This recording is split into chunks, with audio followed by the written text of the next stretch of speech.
Ρε εσύ Γιάννη, με έχει πιάσει ένα άγχος τώρα τελευταία. Τι άγχος, Χριστό?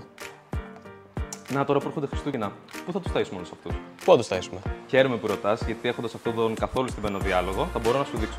Στην τραπεζαρία Pablo Plus φυσικά, η οποία παράγεται σε 3 χρώματα: αρτισάν, φυσικό ξύλο, μαύρο μάρμαρο και άσπρο μάρμαρο. Από 1,60 γίνεται 2 μέτρα με τη μία επέκταση, και αν προσθέσει και τη δεύτερη επέκταση, φτάνει στο 2,40 να ταΐσει ένα στρατό. Πόσα άτομα, Γιάννη? 6, όχι 8, μισό, φέρε.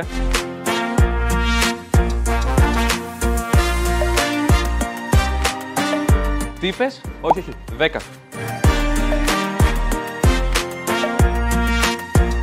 Και έτσι μπορούν να απολαύσουν το γεύμα τους 10 άτομα.